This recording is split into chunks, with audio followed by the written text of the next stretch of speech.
Welcome to my channel. Back with another movie recap. This is drama, mystery, crime and thriller genre movie and it has 8.6 IMDb rating. The name of the movie is Seven and release year is 1995.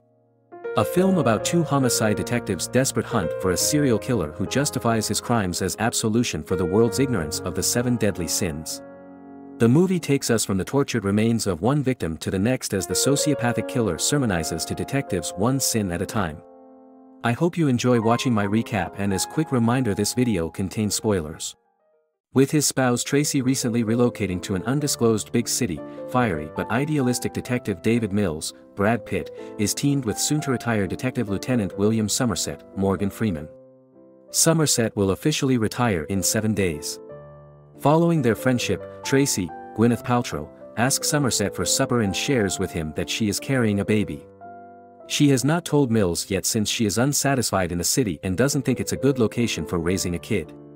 Since Somerset has been through something similar with an ex-girlfriend in the past, he understands her predicament and suggests that she only inform Mills if she intends to retain the kid.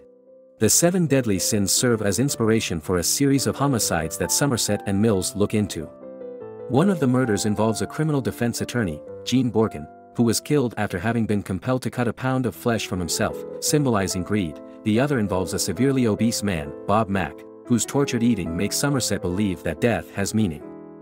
The investigation into the murders begins with clues found at the crime scenes, which take them to a suspect's dwelling.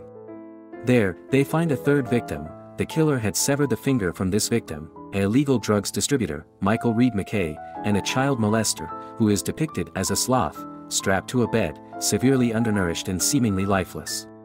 The third victim's condition is so bad that she is unconscious and cannot answer Somerset and Mills' questions.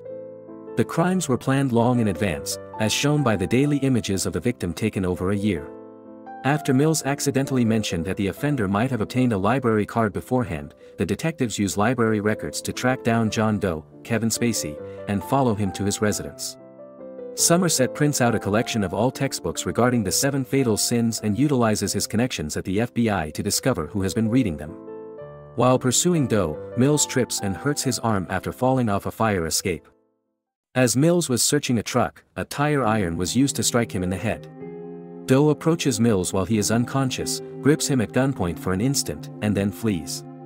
Hundreds of notes detailing Doe's psychopathy and a lead to another murder are found in the flat.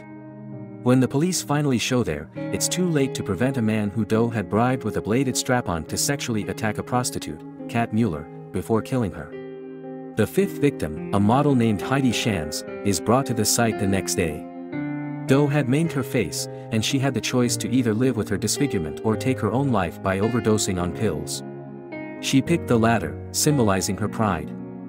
Doe unexpectedly surrenders while Somerset and Mills are making their way back to the station, covered in the blood of a victim who has yet to be identified. Doe says he'll admit his guilt if Somerset and Mills accompany him to a hidden place where the victims of jealousy and rage are believed to be buried, otherwise, he'll claim insanity.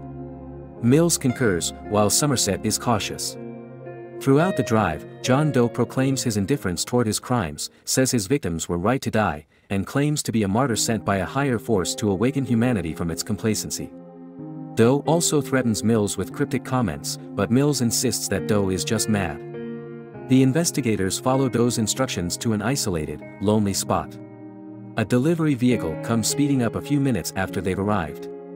Somerset proceeds to stop the driver, who claims he was told to deliver a package to their locations, while Mills keeps Doe at gunpoint. As soon as Somerset opens the package, he panics and orders Mills to remain behind. Since Doe lusted for Mills' relationship with Tracy and gave the impression that the box included Tracy's severed head, he exposes himself as a symbol of jealousy. When he finds out that Mills had no idea Tracy was pregnant, he responds with shock and joy, and he goes on to inform Mills that Tracy pleaded for her life and the lives of the baby she was expecting. In spite of Somerset's cautions, a furious Mills plays the part of fury and kills Doe with multiple gunshots, carrying out Doe's plot. As are Lee Ermey's character, the police captain, and Somerset observe, the distraught Mills is escorted away. Somerset implies he will not quit when he tells the captain he will be available when the captain asks where he'll be. Ernest Hemingway famously stated, "The world is a fine place and worth fighting for." In a voiceover, afterwards he cites Hemingway, I agree with the second part. That was recap of 7. Thank you so much for watching the video. If you enjoyed my recap, please don't forget to hit like and subscribe to not miss videos like this.